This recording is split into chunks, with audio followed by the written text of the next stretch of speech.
Gusto nila madaliin namin yung aming constitutional duty. Gagampanan namin yun, pero hindi sa oras na gusto nila porkit nagmamadali sila.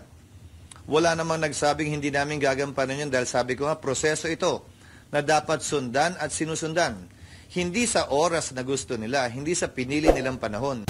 Hindi nagpapadala sa pressure si Senate President Francis Cheese Escudero sa mga panawagan ng ilang grupo na agad nang simulan ang impeachment trial laban kay Vice President Sara Duterte. Iginit niya na dapat sundin ang tamang proseso ayon sa konstitusyon at batas. Si Troy Gomez sa report. Araw ng Lunes, iba't ibang grupo ang sumugod sa Senado upang ipanawagan na agad nang simulan ang impeachment trial laban kay Vice President Sara Duterte. Kaya nga kailangan muna ng paglilitis para alamin natin kung guilty ba o hindi si VP Sara. Kung hindi natin gagawin yung paglitis sa kanya sa pamamagitan ng impeachment trial, how can we know now the truth?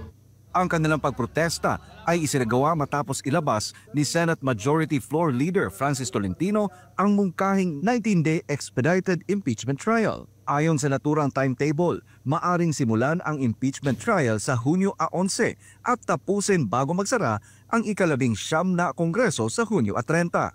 Suportado ang panawagan ni Senador Wing Gatchalian, Coco Pimentel, Mig Zubiri, Joel Villanueva, Nancy Binay at Risa Hontiveros. It is our constitutional mandate. The Constitution tells us to do so. The Constitution is the Bible of our country. We have to follow our Constitution. Dagdag pa ni Zubiri, mahalagang magpulong ang mga senador sa isang caucus upang pag-usapan ang issue, lalo't may mga panukalang batas pa na hinahabol ipasa bago magsara ang Kongreso. And as far as I know, the only knowledge of this impeachment, as far as I'm concerned, is what his statements are in the media. Sana naman he tells us, either one by one or as a whole. Wala talaga kaming alam.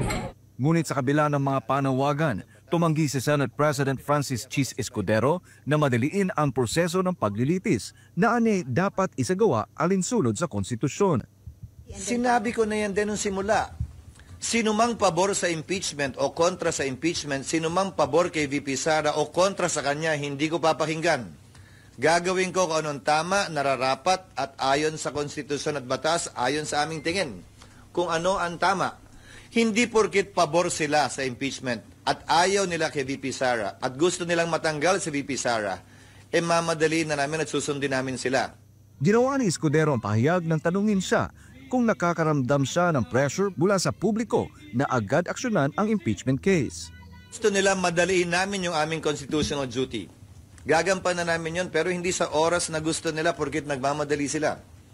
Wala namang nagsabing hindi namin gagampanan yun dahil sabi ko nga, proseso ito na dapat sundan at sinusundan. Hindi sa oras na gusto nila, hindi sa pinili nilang panahon.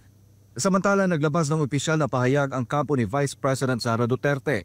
Ayon sa kanilang defense team, handa silang humarap sa impeachment trial upang patunayan na walang basihan ang mga akusasyon laban sa kanya. Alright, Attorney, nagbabala si Senator Sherwin Gatchalian na maaring lumakas ang panawagang buwagin ang Senado kung nabibigo o mabibigo itong gampanan ng constitutional nitong tungkulin ang pagbuo ng impeachment court para sa paglilitis ng pangalawang Pangulo. Ayon kay Gatchalian, may mga matagal nang nagsasabing doble-doble lang ang trabaho ng Senado kaya dapat na itong buwagin. At lalakas pa raw ang panawagang ito kung makikitang iniiwasan ng Senado ang responsibilidad nito. Binigyan diin ng Senador na bahagi ng mandato ng bawat Senador ang lumahok sa impeachment proceedings at hindi ito dapat iwasan. Anya, kung tinatawag ang Senado bilang tagapagtanggol ng demokrasya, dapat patunayan ito sa pamamagitan ng pagtupad sa tungkuling managot ang mga matataas na opisyal ng pamahalaan. Sa gitna ng panawagan para sa impeachment trial ni VP Sara Duterte, Attorney Sal, sa iyong palagay ang pag-aatubili ba ng Senado na tuparin ang tungkulin nito ay patunay ng pagbagsak ng integridad at pananagutan ng mga institusyon sa ilalim ng Administrasyong Marcos Jr. at ng kasalukuyang pamunuan ng Senado? Number one, yung sinasabi niyang dapat buwagin ng Senado, hindi lang Senado, buwagin ang Kongreso. Di ba? Matagal na natin sinusulong yan. Sapagkat ang Kongreso, sila man ay naniniwala o hindi, ang pananaw ng taong bayan, ang perception, ang Kongreso, kongresista, mga senador, sila, di umano sa pananaw, rightly or wrongly. Pero talagang yun ang perception sa mga survey. Sila'y dapat nang tanggalin sapagat hindi sila tumutugon sa kanilang mga tungkulin. Puro politika, puro di umano pagnanakaw sa pera ng bayan. Kaya dapat talagang buwagin. Kung yun ang pag-uusapan sa pagbuwag, pagtayo ka na lang ng revolutionary government. Napunta natin yung reason niya sa pagbuwag ng Senado. Kasi sa kanyang pananaw, yun ay isang constitutional duty na ituloy impeachment. Kasi sinasabi niya yun, dahil may mga galaw na gustong ibasura ang impeachment. Ang pananaw niya at ang pananaw ng iba, mga deans ng College of Law, mga abogado, mga whether sa dilaw, sa kaliwa, at sa grupo ng iba pa, ang saligang batas ay nagsasabi na pag nakatanggap ka ng impeachment complaint, impeachment trial shall proceed forthwith. Yan ang maliwanag daw, yan, constitutional command. Pag hindi mo ginawa yan, sabi nila, ibig sabihin, hindi mo tinutupad ang iyong tungkulin. Kaya sabi ni Senador Gatchalian, kung hindi natin tutuparin yan, wala na tayong reason to ikil. Buwagin na lang natin ito. Ito naman ang akin din. Yung pong tsorya na isang tungkulin ng Senado na pagtanggap ng isang complaint sa impeachment ay karaka-raka, agad-agad, ay litisin, ay tama lang po yan kung yung impeachment complaint ay supisyente sa sustansya at sa forma. At yung transmittal o paglipat, pag-repair sa Senado ay naaayon sa saligang batas. In other words, the constitutional duty imposed on the Senate to proceed with an impeachment trial forthwith upon its receipt of an impeachment complaint assumes that the impeachment complaint as crafted is sufficient in form and in substance. Plus, the transmittal is in accordance with the rules and the Constitution. Ang problema nga po, may mga nakabinbin sa Korte Suprema na kini-question yan na yung transmittal mo mali. Kasi ang transmit mo yung pang-apat, dapat yung una. Kasi bawal ang magtanggap ng isang impeachment complaint ng mahigit sa isa. Apat na nga ang sinalang dyan, ang final. Yung pang-apat ang transmit, dapat yung una kung may problema ka na. Pangalawa, yun naman sa pagdating sa sustansya, wala namang basis, yung confidential funds, yung threat. Wala talaga yun May problema nga doon. Kaya nga, gusto ngayon ng ibang senador dyan sa Senado, ibasura on procedural grounds. Para sa kanila, may problema tayo dyan. Pangalawa pa, sabi nila, yun lumabag pa sa due process kasi hindi mo binigyan, masyadong pinatagal ninyo, 4 na buwan, nilalabag ninyo ang karapatan ng speedy trial ng isang akusado. Yan ang kanilang mga grounds. Anong tingin natin dyan? Pwede ba? As I said, the constitutional duty is on the assumption that the impeachment complaint is sufficient in form and substance and its transmittal is also in accordance with law. Pag sa tingin ng mga senador ay hindi ninyo tinupad yan, para sa akin, it can outrightly dismiss the complaint. Pwede na lang i-dismiss yan on that procedural grounds and violation of due process. At ang Senado, may dalawang function. Legislative function at sovereign function. Pwede na lang gawin pareho yun. At kung ano man, halimbawa, may nag-file ng motion dyan tungkol dyan sa pag-dismiss. Ang sabi nila, teka muna, kailangan mag-convene muna sila. Ako, hindi ako naniniwala kasi dalawa nga ang function nila.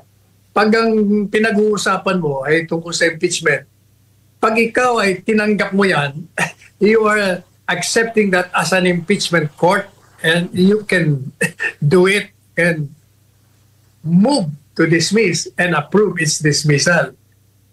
Yan ho ang aking pananaw dyan. So, pwede nilang gawin yan. At kaugnay po dyan, Attorney Sal, sa nakaraang linggo, matatandaan nating inihayag ni Senador Tolentino na considered dismissed ang impeachment trial ni VP Sara Duterte. Pero kamakailan lang ay sinabi niyang posibleng matapos sa loob ng 19 na araw ang impeachment trial ni VP Sara. Anya magpapasa ang Senado ng mga patakaran para magkaroon ng expedited impeachment trial simula sa Hunyo 11, ang araw ng pag-convene ng Senado bilang impeachment court at matapos sa Hunyo 30. Sa unang mga araw, bibigyan ng pagkakataon si VP Sara na sagutin ang reklamo at magpapalitan ng mga argumento ang prosekusyon at depensa. Inaasahang magiging mabilis ang trial na may oral arguments na gaganapin sa Hunyo 28 at didesisyonan sa Hunyo 30, Attorney Sal. So just with the term forthwith, minamadali nila itong impeachment trial, Attorney Sal. And dahil nauubos na rin yung panahon bago magtapos yung 90th Congress, again, parang minamadali nila. In other words, Attorney Sal, are you saying na magiging malabo posible ang paggulong nitong impeachment laban kay Vice President Duterte? Una-una, pag-usapan muna natin ang kredibilidad na nagsusulong niyan. Yung senador na pinanggit mo. Wala, yan sirang-sira na ang kredibilidad niyan. Kasi hindi ba, yan nanalo bilang senador dahil tinulungan ni Presidente Duterte. Pero nung nanalo, lumipat sa kabila at nung inaresto si Presidente Duterte, tumahimik at pag tinatanong, hindi siya makasabi na illegal.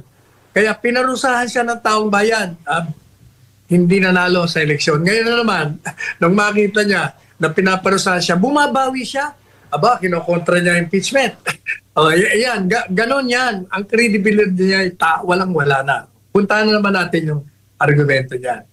Sinasabi niya na pwedeng ituloy yung impeachment hanggang June 30. Mag-start sa June 11. Madaling sabi, sa kanyang teorya, 11 daw araw pwedeng tapusin yan.